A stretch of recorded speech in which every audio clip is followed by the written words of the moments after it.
트럼프는 지능적인 전략가일까요? 아니면 탐욕스러운 장사꾼에 불과할까요? 오늘 나온 뉴스인데요. 도널드 트럼프 미국 대통령이 북한을 공격할 수 있는 신형 핵무기를 개발한 것을 자랑했다고 워터게이트의 특종 기자인 밥 우드워드가 신간 경로에서 밝혔습니다. 그간 트럼프 대통령은 김정은과 타협하는 모양새를 비추기도 했지만 실제로는 더 강력한 압박과 제재를 해오고 있었죠. 그런데 한 걸음 더 나아가서 북한이 만일 선을 넘으면 체제를 끝낼 수 있는 무력도 쓸 수 있다는 속내를 비춘 것으로 볼 수 있습니다. 경로에 나오는 내용에 따르면 트럼프 대통령은 김정은 등 권위주의 지도자들에 대해서 그들이 더 거칠고 비열할수록 나는 더 잘 어울릴 수 있다고 말했다고 합니다. 한마디로 잘 다룰 수 있다는 요지로 해석이 됩니다. 워싱턴 포스트와 CNN 등은 9일 밥 우드워드의 신간 경로에 담긴 내용을 입수해 보도했는데요. 이 책은 우드워드가 작년 12월부터 지난 7월까지 트럼프 대통령과 18차례에 걸쳐 진행한 광범위한 인터뷰를 토대로 하고 있다고 합니다. 오는 15일 발간될 예정이라고도 하고요. 트럼프 대통령은 2017년 화염과 분노 당시 북한과 전쟁에 얼마나 가까웠는지를 회상했다고 합니다.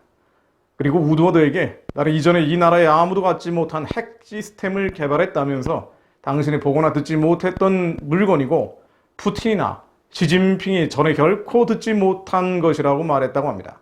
만일 북한과 전쟁을 할 경우 비밀리에 개발한 핵무기를 사용했을 수 있다는 것이죠.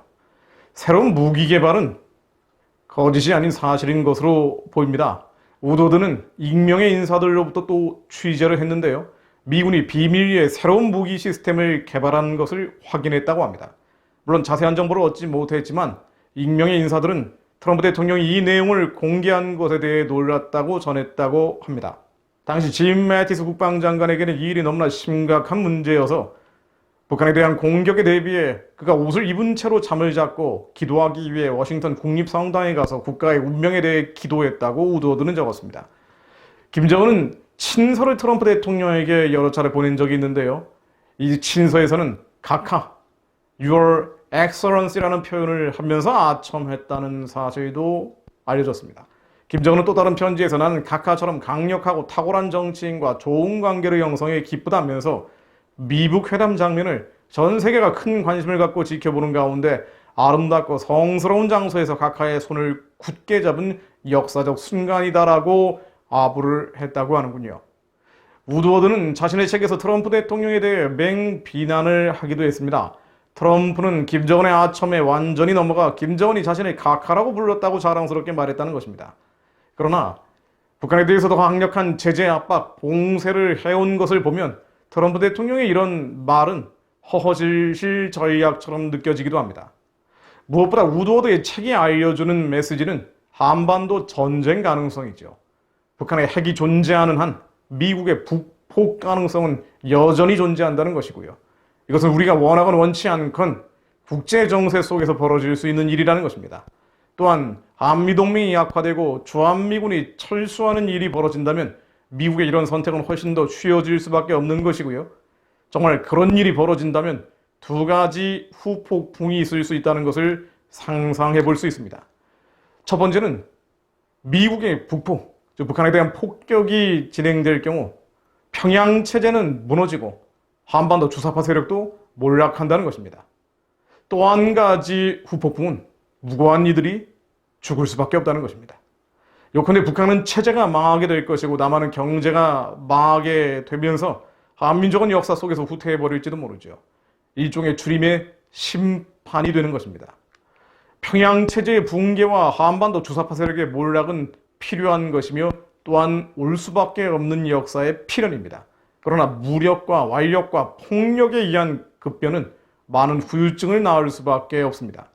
그렇다고 김정은에게 모든 것을 양보하는 것, 한반도가 기빌성 망령에 지배당하는 것은 교회의 소멸과 민족의 쇠락을 부르는 사탄의 승리라고 봐야겠죠. 그러므로 기도하는 이들은 주림의 심판 이전에 무력과 폭력과 완력으로 평양체제가 무너지기 전에 한국교회가 기도를 통해 북한의 문을 열 수 있도록 중보해야 할 것입니다.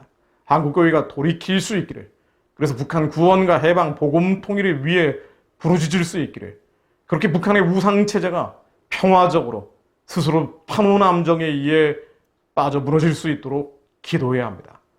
이사야 58장 6절 말씀 선포하며 함께 기도하겠습니다. 나의 기뻐하는 금식은 충악의 결박을 풀어주며 멍에의 줄을 끌어주며 압제당하는 자를 자유케 하며 모든 멍에를 꺾는 것이 아니겠느냐. 하나님, 저희가 기도하는 것은 우리의 육신의 정욕과 안목의 정욕과 이생의 자랑을 쫓아 이 땅의 것을 구하며 기도하는 것이 아닙니다. 하나님 아버지의 마음을 시원케 해드리기 위해 북한 동족의 흉악의 결박을 풀어주며 그들의 멍에의 줄을 끌어주고 압제당하는 북한 동족을 자유케 하며 모든 북한 동족의 멍에를 꺾기 위해 기도하고 있습니다. 하나님이 기뻐하시는 금식과 예배와 기도와 찬송을 주님께 올려드리는 이들이 아직 남아있사오니 하나님, 이 한반도 위에 급변을 일으켜주시되 폭력과 무력과 완력이 아닌 주님의 심판 이전에 평화적으로 평양 우상숭배 체제가 무너질 수 있게 하시고 그를 추종하는 모든 기밀성 세력도 함께 무너지게 하옵소서. 하나님 아버지 말씀으로 이 한반도 위에 역사해 주시어 평화적인 복음 통일, 평화적인 자유 통일이 이 한반도 위에 이루어지게 하옵소서. 말씀으로 기도하는 자들의 부르짖음을 통해 주님께서 반드시 수년 내 이 일들을 행하실 것을 믿습니다. 예수 그리스도 이름으로 기도했습니다. 아멘.